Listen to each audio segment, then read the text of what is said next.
Rachel, thank you. Dramatic images of extreme wind down by the shoreline. This video out of Groton Long Point.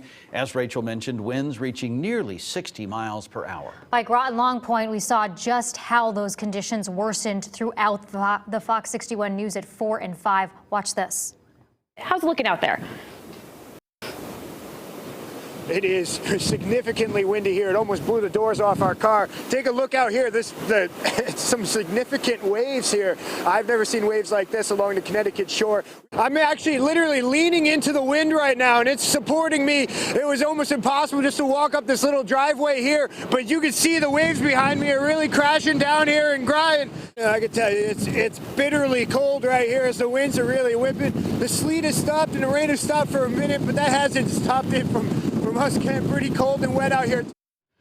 That's Fox 61's Dave Puglisi out in the elements this afternoon. Yeah, we agree on this. It really looked a lot like a tropical storm. Yeah, here, it did. Well, it reminded me of Tropical Storm Irene when it made landfall here near Fairfield, Connecticut.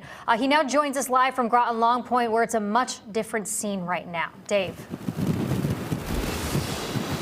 Yeah, that wind has just picked back up again. Shortly after 6 o'clock, it died down, but it's back and it's just as chilly as ever. But now we're not battling that rain and sleet that we saw earlier, but we're still battling that wind that some described like a hurricane. Oh, you can basically just lean forward and it'll hold you up like this. It's absolutely insane. Tough day for a walk, eh? Wind gusts strong enough to hold people up and slow down four-legged companions. I had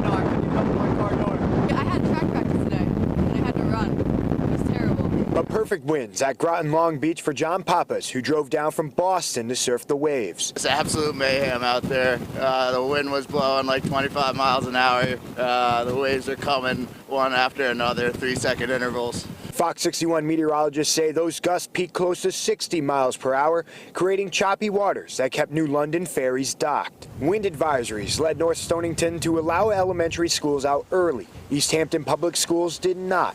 They tweeted the winds forced buses to turn around. High winds spell a busy night for linesmen like Avery Lyon's father. Yeah, he's gonna be fine. Power outages peaked at over 21,000 for Eversource customers. It's all hands on deck, as it typically is for situations like this. North Stonington saw 44% of its customers without power, this tree the cause of a few. Down lines along Route 85 in Waterford had major intersections in the dark, while the same issue left East Lyme neighborhoods without power. We're answering these outages just as quickly and as safely as we can. Now those outages are down to only a few thousand now, and here in Groton we didn't see much damage, but which is surprising given the amount of wind we've had here. Right now, live in Groton, Dave Puglisi, Fox 61 News.